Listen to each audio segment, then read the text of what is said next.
Hello and welcome in, everyone. Thank you for joining us today and for being a part of kicking off our start to Winter Career Quests in this brand new year of 2025. My name is Hong, and I'm part of the Careers and Professional Development team. And we are very excited to introduce today's session on the power of career flexibility. We're very honored to have Dean Holden, Director at Splunk, and proud WGU alum presenting with us today. Dean brings over 2 decades of experience in leading teams and driving innovation across diverse industries, so we're very appreciative of his time and willingness to share his insights with us. So with that, Dean, I will pass things over to you. Well, good morning and good afternoon, everybody. I don't think anybody is too late on the time zone. First and foremost, thank you for taking time out of your day. I recognize that you are every bit as busy and committed to your work and life as I am, so I do appreciate your participation. What I thought I would do is just really walk down a little bit of memory lane, if I could, and tell you what I've learned. I'm gonna actually, Hung, I'm gonna get rid of the side thing there. So if anybody has a question, feel free to just put it in the chat and then you can interrupt me. So I'll just talk to you. Perfect. So when Hung talked to me about this, about the power of career flexibility, I know, as you all know, that being flexible is something that everybody has to do, whether it be our careers, our personal lives, our relationships. But rather than to kind of give you just a list of the times I was challenged to be flexible or what flexibility did for me, I really tried to think about what I've learned. And there's before we go there, I'll take you down what I've learned, what that means to me, and hopefully some of that resonates with you, right? As I told Hong, I'm not the arbiter of universal truth. I can only tell you what I've experienced. Before we go into that, I thought I'd tell you a little bit about who I am. I saw one Michigander come in. I was born and raised in a town called Saginaw, Michigan. And by the way, our organization has a tradition called Million Data Points, which is what this is. It basically tells you about all of the things or a lot of the things that go into making up an individual, because we are all very diverse individuals. So a few highlights of my reel of life. Again, born and raised in Saginaw. My wife Jen there and I have been married now 27 years. You can see my dog Shadow. She's an interesting one. She could not love her masters more, but she's a little bit, shall we say, special, but we love her like a child. A few years ago, post-pandemic, after rethinking our life, that third photo there that you see going left from right is the view from where we one day hope to retire in the south of Spain. So we thought to ourselves, it's time to make a commitment, lock in some things financially, and we went off and did that. And the reason I always include that in my million data points is because when I'm making decisions, when I'm contemplating my career, those types of things, that's one of the things I keep in mind is how will it how will it impact my future? And sometimes I look at that piece of land and say, remember, that's the ultimate goal. We do have one daughter. She's on her own now, but she lives only a few exits away and loves to grocery shop in our refrigerator. So that's a plus for us. And I'm a big lover of traveling the globe, right? So I love to travel the globe and scratch cook. And as you can see to the far right in the picture, that's an old rig of mine, but that's typically how I love to spend the Saturday doing the Texan thing. I'm sorry, vegetarians and vegans, but I do love my meat. Prior to Splunk, Cisco, and I make that slash for those of you who follow us, Splunk was acquired by Cisco last March, and we are heavily into our integration right now, but we're kind of using both nomenclatures, so I thought I'd give that justice. I spent some time in the United States Navy, 6.5 years to be exact. 22 years at Dell Technologies, which is what brought me to Austin, Texas. I did a brief stint at Cisco before and Okta for those of you in the technology realm.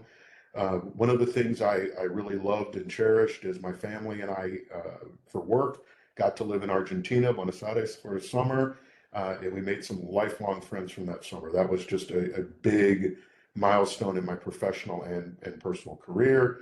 And of course, I was doing the thing about being a dad and a husband. If you believe I have superpowers, I certainly have passions. Again, it's global travel, scratch cooking, and the thing that I really like is working with people to solve problems. That's why my job, for me at least, is very, very fulfilling. So with that, let me talk about flexibility. I saw a quote once when I was preparing for something, and I thought, whenever you talk about a topic, what you really need is a working definition of that topic. And so I looked around for definitions of flexibility. Interestingly enough, most dictionaries put the ability to move joints in full range of motion. I thought, well, clinically that's true, but probably not applicable to our professional thought. But then I remember this quote: the oak fought the wind and was broken, the willow bent when it must, and it survived. And I think that sums up my view of flexibility, especially as it pertains to career, is we all have career aspirations, and we'll talk a little bit about how it's important to focus and protect those.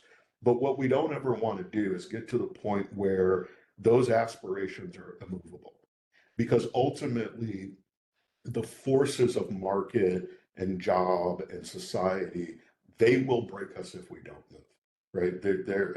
I don't know everyone's background, but in my time, I have been through multiple restructurings, right, which is a very nice way of saying layoffs and reorganizations and changes, and those forces are simply stronger than any one person's career aspiration. And if we don't learn to bend and be flexible, sometimes we'll find ourselves broken. So I thought about, again, right, we talked about, I wanted to really talk about what I've learned versus too many experiences, because that just gets to be a litany of things that may or may not pertain to us. So I broke it down into what we'll call three principles of flexibility. And again, just the way I look at the world, not universal truth. The first thing is we should consider flexibility as an asset for us.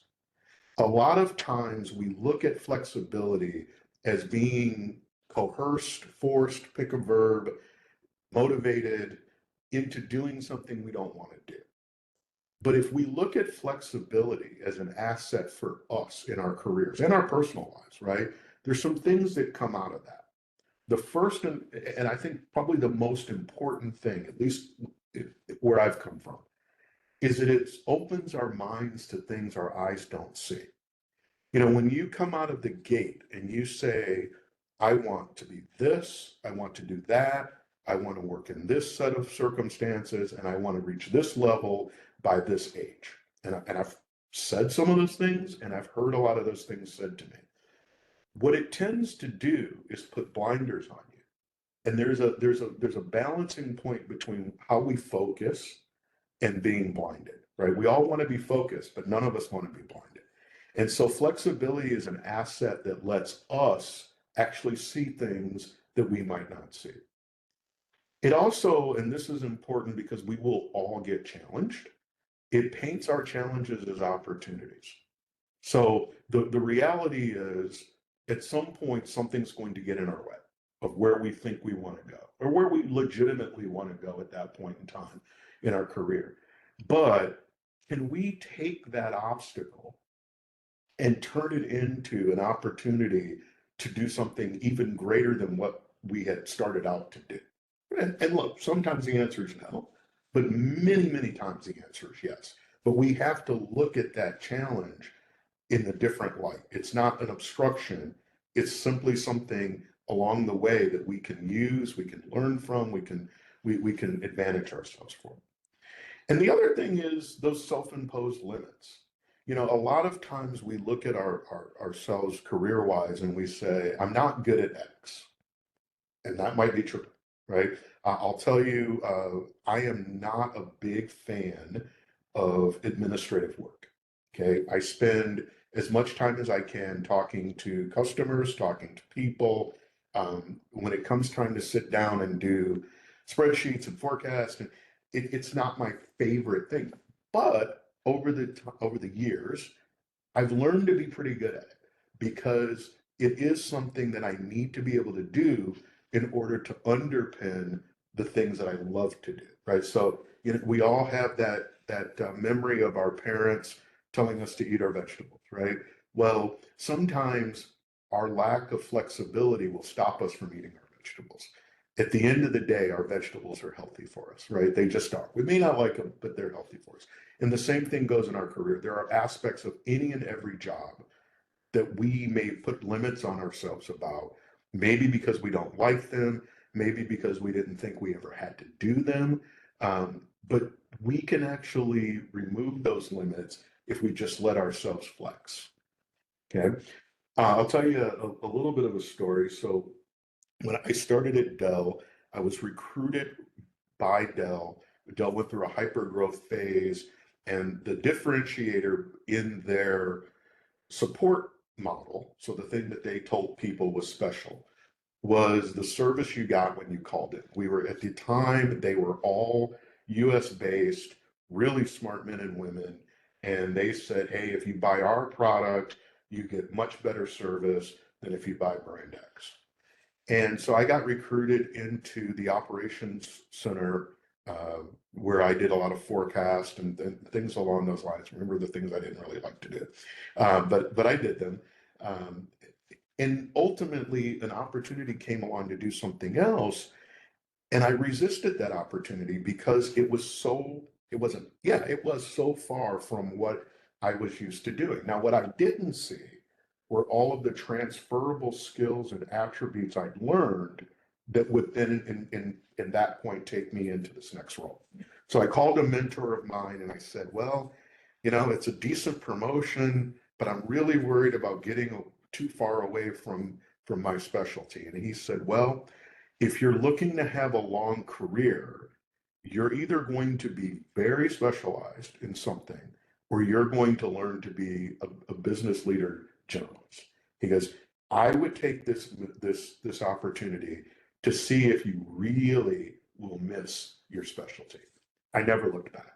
I've never practiced call center analytics and management again in almost 30 years. Okay. But that was a big learning for me to just remove myself imposed limits. Another time, back to the Argentina thought, I was having dinner with a leader and he told me, I've got this big problem in Latin America. Things aren't working out down there. My boss is getting heated.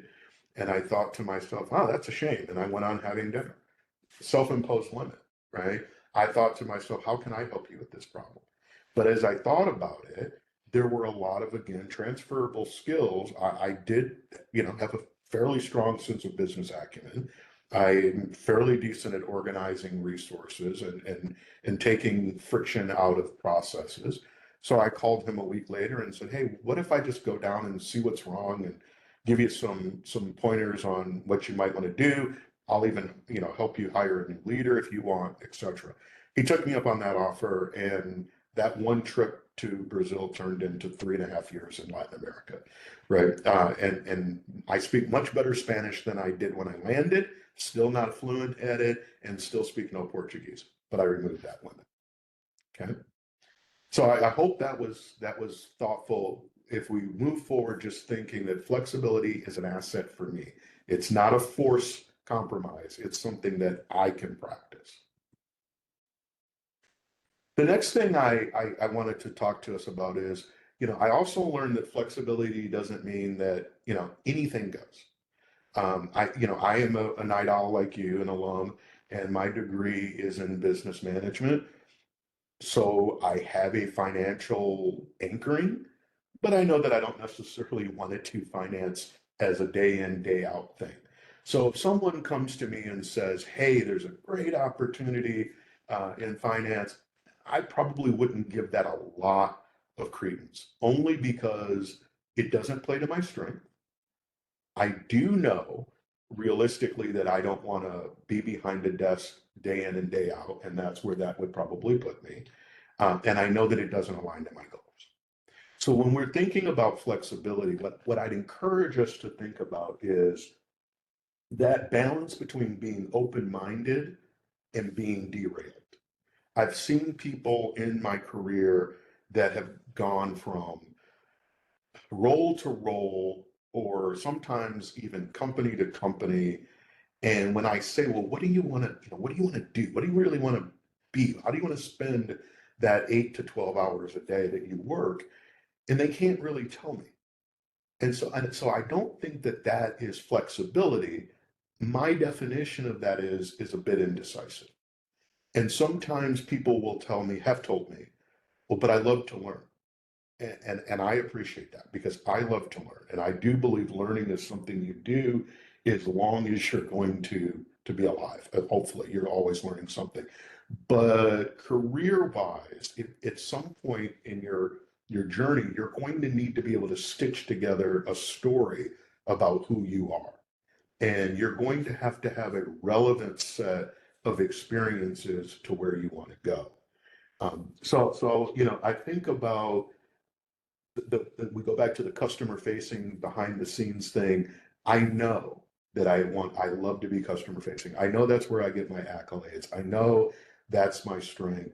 And so while I am extremely flexible in how I might do those things, I'm pretty resolved that I wouldn't take a job uh, that didn't have those aspects. A friend of mine talks about organizational 3x5 cards. And if you think about the 3x5 card, if I took one out or you took one out and all of us wrote down something about ourselves professionally to give to a prospective employer, and we can only use the 3x5, so we can't write this long resume or litany about who we are and what we've done. We have to fit it all on a 3x5 card. Well, the reality is we all have one in our organizations. We have our own, and then our organization has one of us, right? And so being flexible within that 3x5 convinces other people that we are viable for where we want to go. So if I went to my leader and I said, you know what, I'm really thinking I want to go to legal, she would probably say, well, that's an interesting thought. You have no legal background. You're late in your career or advanced in your career, and I don't understand. And she would be right. There's nothing that underpins me to move to legal, right? It's against the 3x5 card that the organization has for me, even if I myself thought, no, but I would make a great paralegal, right? It just isn't realistic. So you have to always be playing to the 3x5 card. So really what that, let's go back to principle two. So if flexibility is an asset for us, it doesn't mean that we have to throw everything we want and everything we're good at to the wind in order to be flexible. It's okay to say, after you've honestly assessed and openly looked, that's not for me. Yeah. The third principle of flexibility, and this is the one, 1 and 3 mean the most day in and day out. And that is to be a leader, a successful leader, we have to be flexible. When I became, gosh, it's been a while. So when I became a frontline manager, I remember thinking that everything would be done the way I wanted it to be done. I would tell my people how and what, right? And what I've learned over the years is, yeah, that's not a good idea. Because when you start doing that, when you're inflexible in the way that your people do their jobs, and remember, we're not talking about the way you do your job, you're actually projecting onto other people. Well, what you're doing is you're cutting off, or you're potentially cutting off really good solutions that may not come your way. I had a team member one time say to me, um, they literally said, you can tell me how or you can tell me what, but I'm really kind of tired of you telling me both. And I had to reflect on that. I didn't necessarily appreciate it right then and there, but I had to reflect on that. They were right. The reality is, as a leader, your job is to to present a vision and remove obstacles from your people and give your people what they need to be successful. It's not to tell them how to do their job. And what I learned is the further up the ladder in your career you go, the more senior and capable are the people that you're leading. So my first supervisory job was in a call center, and my biggest concern was, were my agents committing fraud, and were my agents productive as measured by coming to work on time and coming back from break on time. I have the privilege of leading people now that could easily be my peer or my leader, and I don't have to worry about whether or not they're coming back from break or whether they're committing fraud. Instead, what I have the opportunity to do is help their already strong acumen look at something differently. But you can't do that if you're not flexible, right? The other thing too is, meeting people where they're at.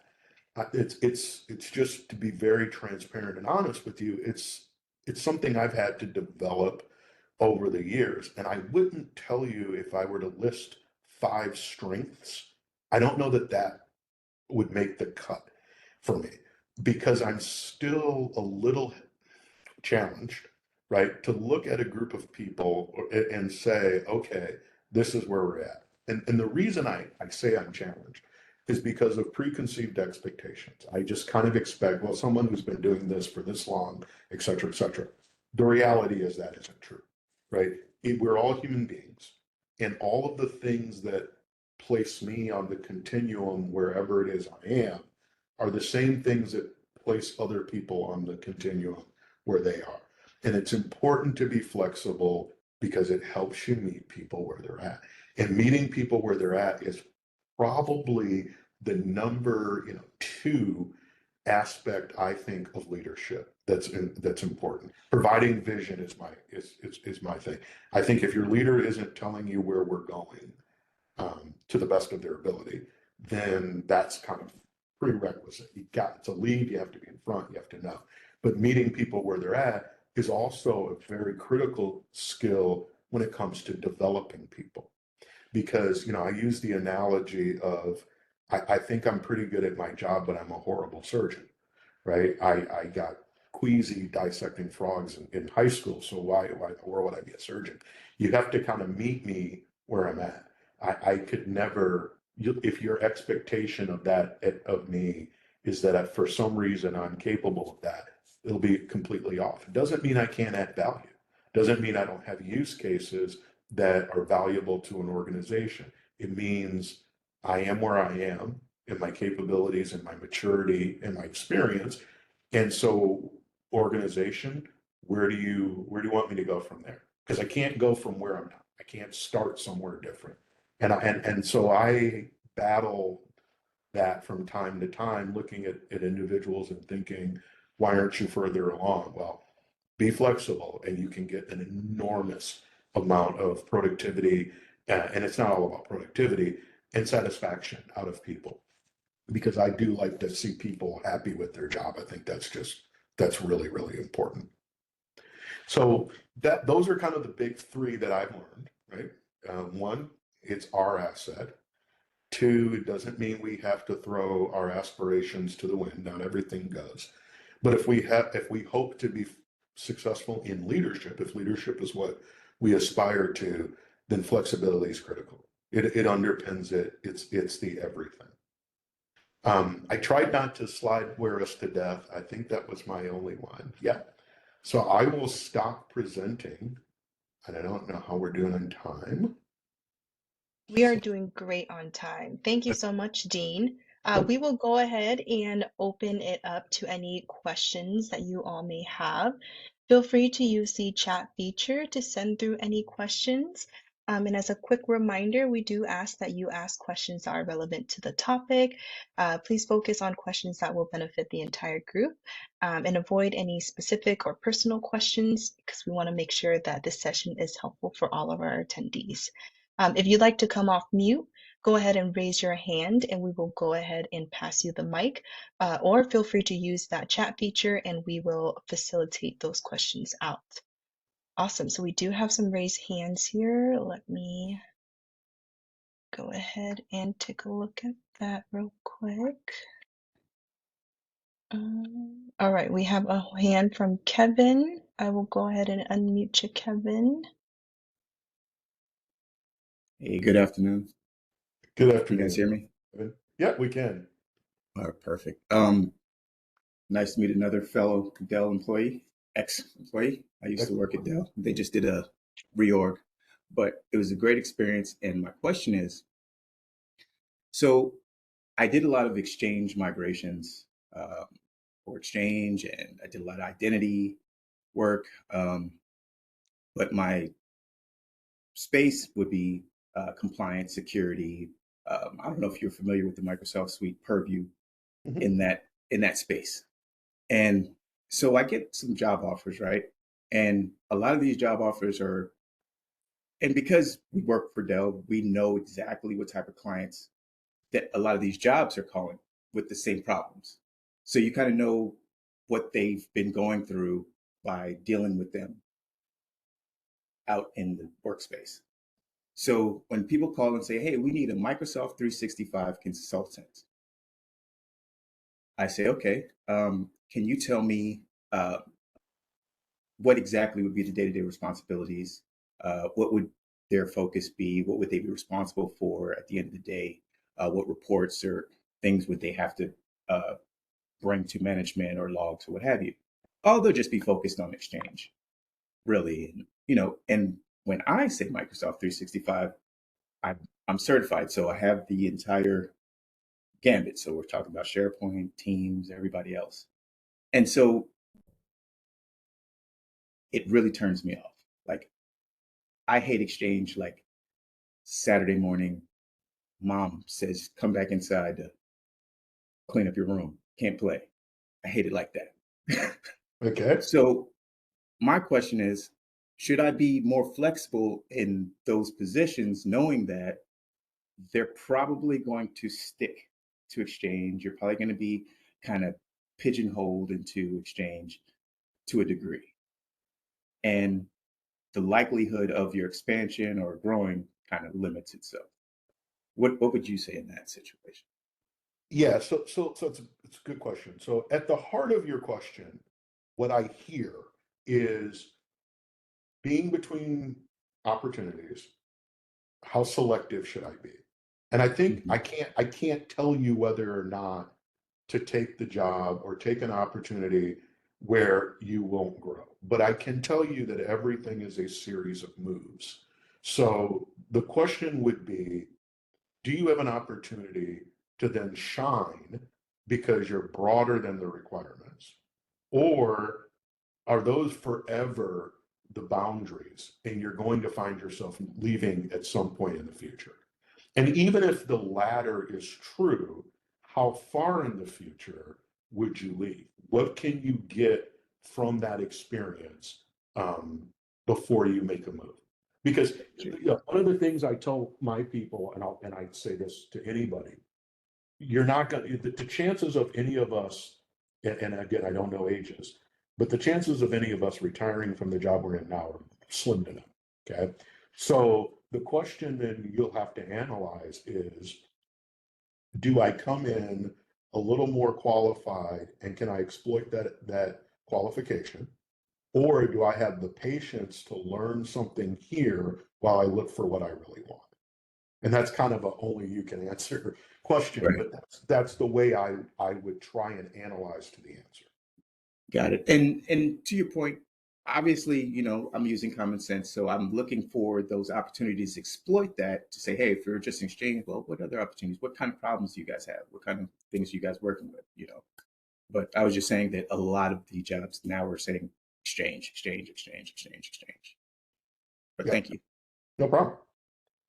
Awesome. Thank you, Kevin, for that question, and thank you for that insight, Dean. We have another hand raised. Rosetta, I'm sorry if I pronounced that wrong, but I will go ahead and unmute you here. And you should be able to ask your question. Okay, great. Thank you, Dean, for being here and providing your experience for us. My question is specifically if you could dive a little deeper and that those restructuring periods of your career, your mindset, any new skills you acquired, how you took the experience, your mindset, or any new skills, and kind of leverage that towards new opportunities. Thank you. So let's again, I'm a very transparent person. So the 30-year-old professional dean was not today almost 56-year-old professional dean. So I did not always take those restructurings well. Sometimes I looked at them as the end of my career when they were in fact the beginning of something that I couldn't have imagined. Where it got to be, I don't want to ever use the term easy, because whenever there's organizational change, there's risk. And if there's risk, we all think about our Maslow level things and we wonder how that change is going to impact them. So I'm not going to pretend that we all just go through reorgs and don't worry. But what made it very manageable for me, and by the way, right, I was just acquired a year ago. So to a company I voluntarily left. So, I'm in this as we're speaking about it. But what helped me to really take the anxiety out of that after years, right? So it was not overnight, was understanding that the business is going to change. And the business is going to look for people who enable the change. Now, that's not a universally true statement. There will be great people who will be let go. There will be people that we might all assess as not great that will be retained. We can't influence those things. But what we can influence is how do I enable the business's change? And so I started to focus on that. So for instance, Dell made a very large, the largest at the time acquisition of a pure play services company. I was in services. And this organization came in, and like a lot of acquired organizations, they had what we'll say was a high opinion of themselves. And that caused some organizational friction. And a mentor of mine, and a dear friend of mine, he said, hey, come work for me and learn something new. And so I start taking, and I would encourage all of us to do this. Take a skills inventory that's bigger than your certifications. Take a skills inventory that's bigger than our degrees, and start thinking about those things we really know how to do, right? And so when I have my skills inventory, and when the business starts to change, I start to map my skills inventory toward where the business is going. If I don't have enough skills to make me feel comfortable, then that does introduce its own anxiety. If I think that, yeah, but my skills I'm gonna be doing something with my skills I'm not crazy about, that's another conversation to have about, well, where could you go and put those skills to use and be fulfilled. But the short version of the answer is I didn't always do it well. I do it better than I did then. Probably still don't do it great, but map yourself to where the business is going. That at the end of the day, the best boss in the world, the best company in the world, they're still there to operate and to make money. And we have to facilitate that. We have to be part of that solution. Awesome. Thank you for that question, Rosetta. I will go over to the chat and then I will come back to the next hand raised, which will be Jack. So a question in the chat here from Wendy. How does being out of the work field for a decade and just getting a degree look to an employer? Yeah, I saw that. And I can't answer that confidently because I just don't know. And the reality is, if I looked at it, and look, again, we're being transparent. If I looked at a resume that had a 10-year gap, I would want to know, well, a couple of things. I would want to know prior to the gap, was this an impressive resume? And if it was, then I might ask the recruiter, hey, can you find out, what's been the gap, right? To be honest, if it wasn't all that impressive before the gap, I'd probably move on. But what I can't tell you is how employers kind of universally see that. Thank you, Wendy, for that question. Jack, I will go ahead and unmute you and you should be able to answer or ask your question.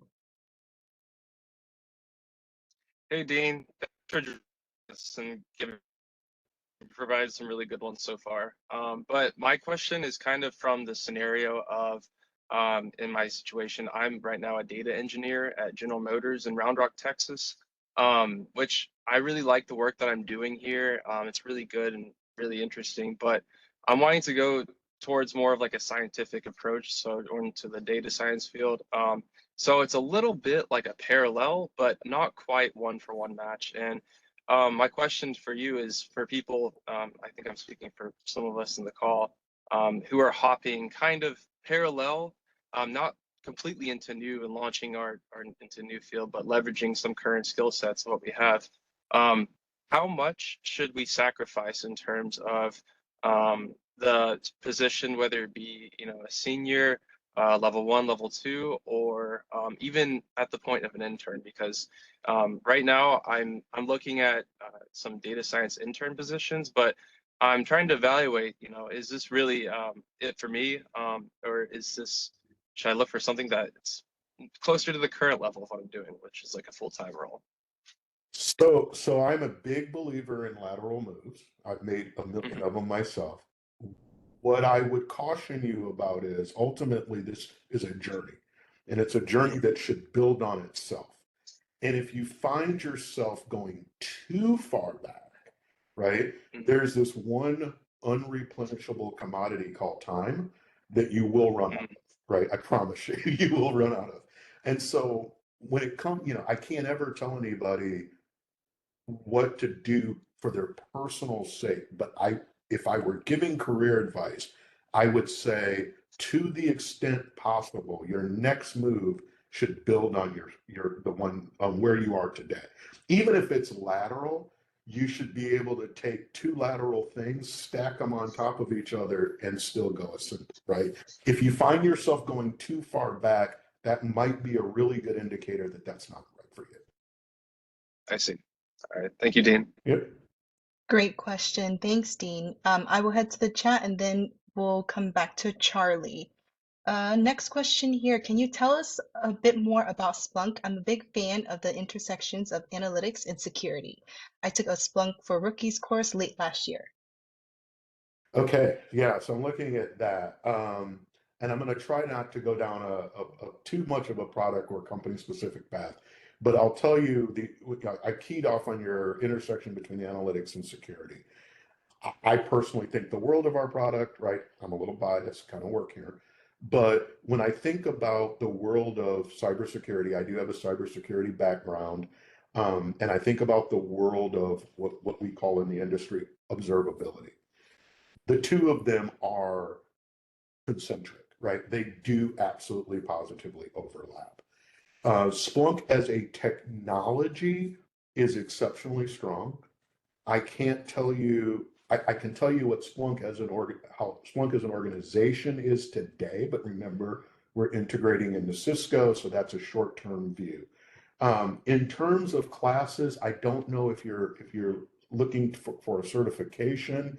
I would maybe do the admin certification or the power user, I'm sorry, the power user certification, which is the lower level. The reason I say that is because, you know, unless you want to work with Splunk, getting down to, you know, admin and those types, or getting up to admin and architect, that's a lot of work and it's a very narrow field of practice.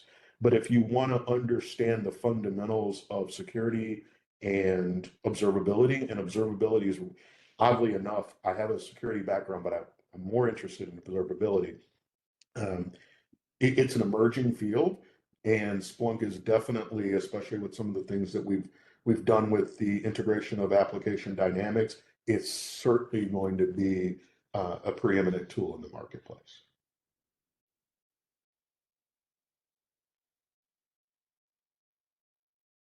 And Hong, you're muted, my friend.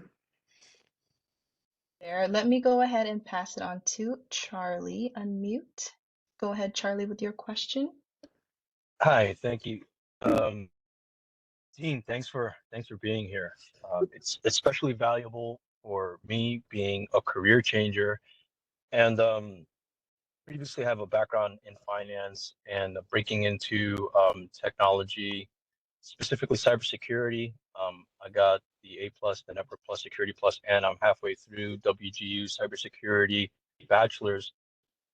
The examples you gave earlier in terms of trying to get some clarity on some choices that you had kind of relied on having a decent network, right? Some mentors, some people that you respected their opinions on and kind of knew you and could point you in the right direction, whether or not you should take an opportunity or pivot or something like that.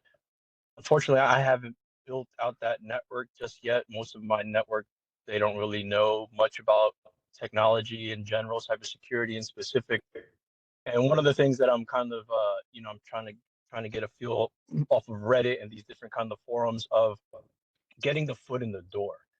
One of the things, what you were kind of speaking to earlier, kind of, be flexible, but also on your 3x5, be specific. And one of the things that drew me into cybersecurity is kind of playing a role in like civil infrastructure, protecting our electrical grids, playing a role maybe like in our water systems, telecommunications, that kind of thing like that. But then, you kind of hear these things and online that say you should just kind of get your foot in the door, get any first help desk job that you can, and then grow within the company there.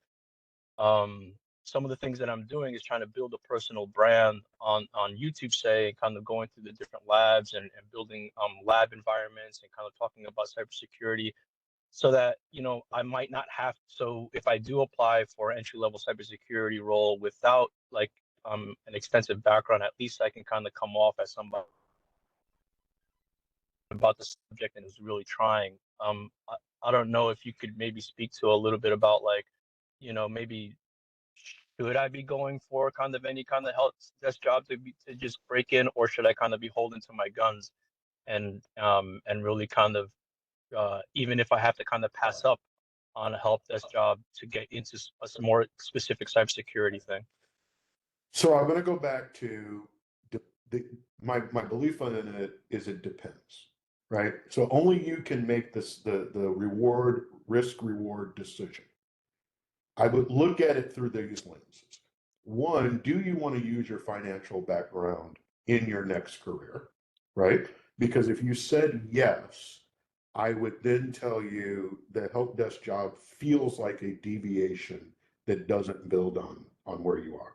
If you said, "No, I'm really switching careers. I'm doing a 180," then I would say, okay, have you done a couple of things? One is kind of a gap assessment between where you would see yourself wanting to be and where the requirements are for hire. Two, once you do that gap assessment, and we're all gapped somewhere, does this job fill in that gap? Because, look, I only have one degree, but if I had to pay for the years of experience I had, I couldn't have afforded it, right? So experience is exceptionally valuable. So, if you feel like this job bridges a gap or a skill set gap, absolutely, then I would really seriously consider it. Now, I want to hit on one other thing, and I'll give you my very brief belief on networking. One, as wide as possible. Two, as authentic as possible. And three, as frequently as possible. And so for all of us, we are all going to need networks. And over the years, I've been very, very fortunate to build one with some really good people. Now, some of those good people are sending retirement notes now, right? So as much as I love them, from a job perspective, they're kind of out of that. But you could do a whole session on networking. At the end of the day, I think about a network as people who are invested at one level or the other in deep, right? Some people are invested more, some people are invested less, but one way or the other, they're invested in me professionally.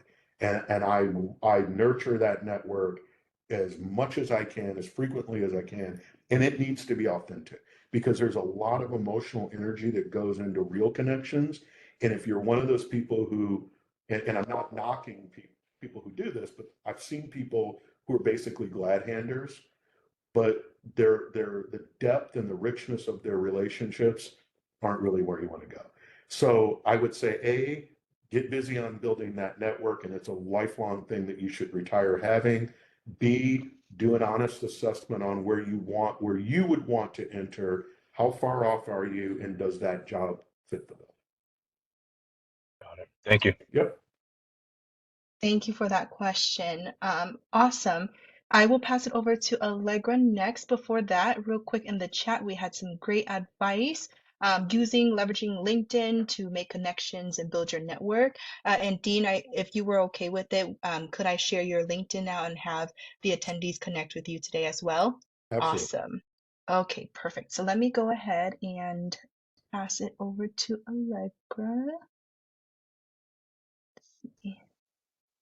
Oh, I think they lowered their hand. So let's go back to the chat here. Question here from Mariana. Is there a point at which you are being too flexible with your career? I'm very passionate about personal finance, but also have a background in love for IT, trying to move forward towards a security analyst role. I often find myself jumping back and forth between those two fields and would ideally like to do both financial counseling, with financial counseling being a part-time gig. Is that realistic? So first of all, yeah, it's realistic. That the easy answer is it's absolutely realistic. You know, your question about being too flexible, I would say there's no such thing as too flexible, but flexibility has a boundary, right? And what I mean by that is you can cross being the line between being flexible and being indecisive. We all have hobbies, and we all have things we would, you know, if it was up to me, I'd run a barbecue restaurant. It just would. It's just not what I can do at this point in my life. So you looking at this and saying, hey, I could fit in my personal financial advisoryship into my day-to-day life while still doing something else I love. That's a very realistic goal. I'll tell you about a colleague of mine at a former company. Her husband and her, they own a brewery in North Carolina, but she works for a technology company, right? He runs the brewery day to day, but you know she's heavily involved in the off hours. So yeah, it's absolutely feasible. All I would say is just make sure there's enough space so that both of those things stay enjoyable to you, right? And so if you find yourself having to do so much, you can run the risk of neither one of them being very, you know, at the end of the day, neither one of them being fulfilling. So watch your balance, and I absolutely think it's realistic. Awesome. Thank you, Mariana, for that question. If anyone else has any other questions, please feel free to drop that in the chat. We'll just give it a couple more minutes here. Dean, I know you mentioned you're quite a traveler, so I did have a question. Sure. Which has been your favorite place that you've traveled to? Everybody asks that question. I don't have a favorite, and Oh, it's I don't have a favorite. I love every place for what it is. And I don't think now you know, obviously I'm retiring, I plan to retire to Spain, because I love the Mediterranean, but a specific place, I see each one for themselves, and I don't think it's fair to compare.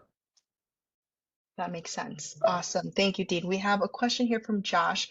For someone who's looking to switch careers, worked in public health, managed software, trained software for the front end of customers in big companies, I found an interest in back end and want to transfer with limited experience. Have a few certs now. I'm working on a degree in cloud, but my fear is that I won't have enough experience to make that transition.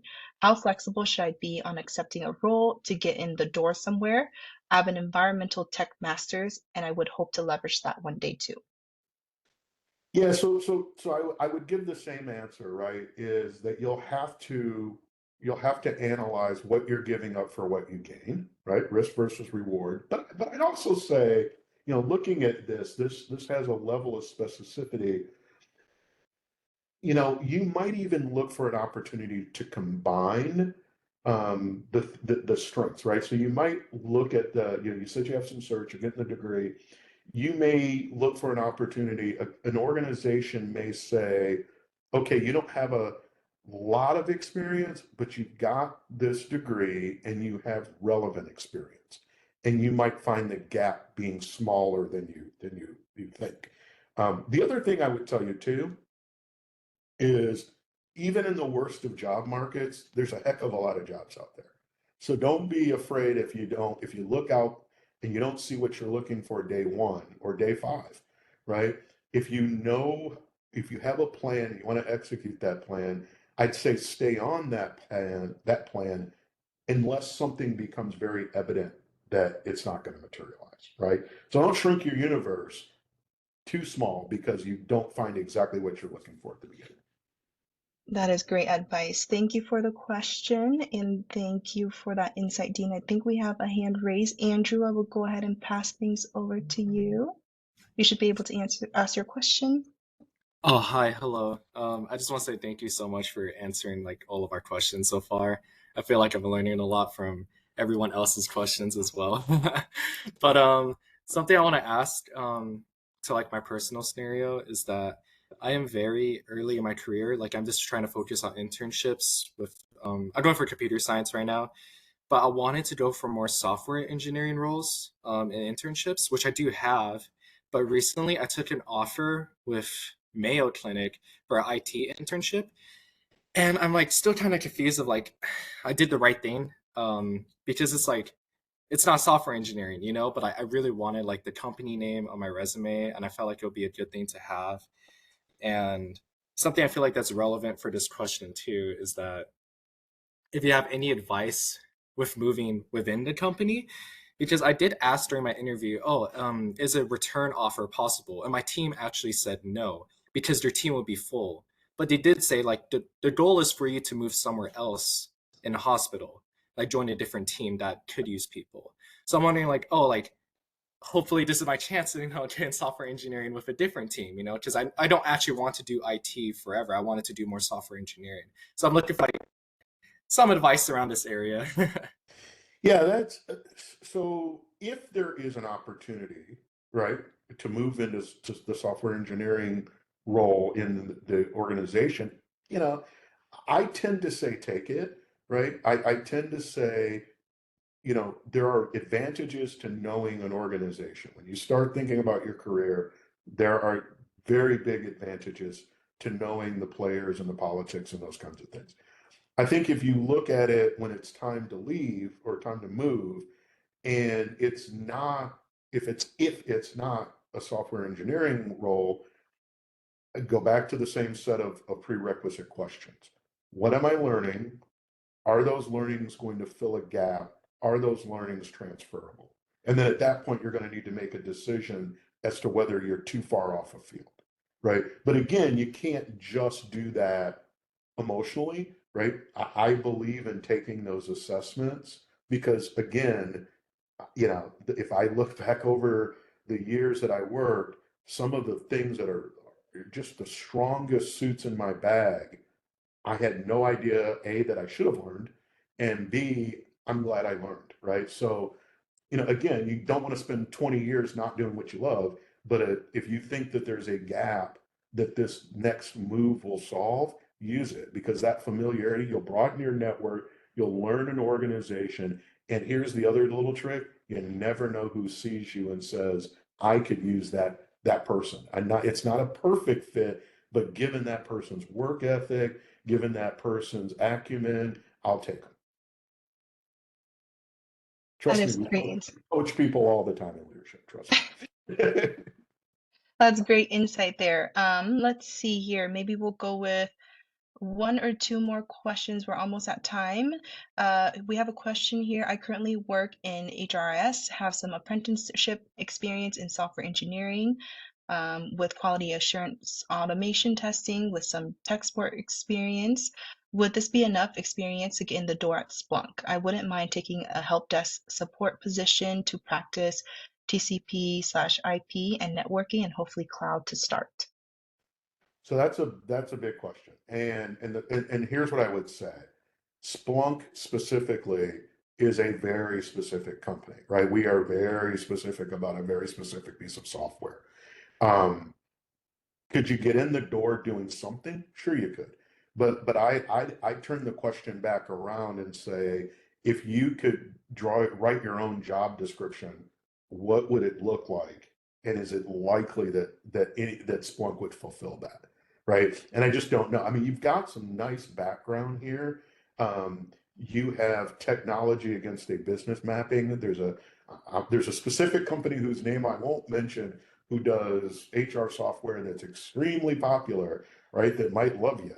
And that's not going anywhere. So you've got really great foundations. And this is something I'm a big fan of and believer in is you got it when you're in technology, nobody, but nobody buys technology for the sake of technology.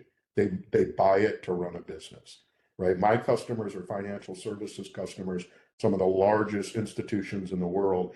And if they could get away with not spending money, they would, right? But they know that they have to. So then think about how am I helping that company drive what's on that company's 10K, right? So when you're looking at the healthcare industry or the HR, I'm sorry, the HR industry, what can you do from a technological perspective to propel that forward? Awesome. Thank you so much. We will go ahead and conclude the session.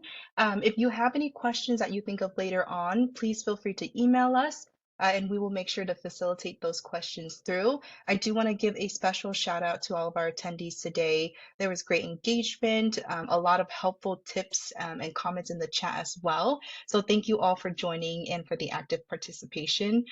Dean, you shared some incredible knowledge on the power of career flexibility, and your insight sparked great engagement and reflection of the power of adaptability. Just as a reminder, we'll be sending this recording out along with that brief survey. If you could please complete that, that would be great. And we would like to extend a big WGU thank you to you, Dean, for sharing such great expertise. As a WGU alum and industry leader, your journey and insights were very invaluable, and we're grateful for your time in helping the WGU community navigate their careers with confidence and flexibility. Thank you to all of our attendees for joining us today. Be sure to visit Handshake and check out upcoming sessions as well, and then visit our YouTube channel for past sessions and for new content. With that, I hope everyone has a wonderful rest of your day. Thank you so much, Jean. Thank you guys. Yes, take care.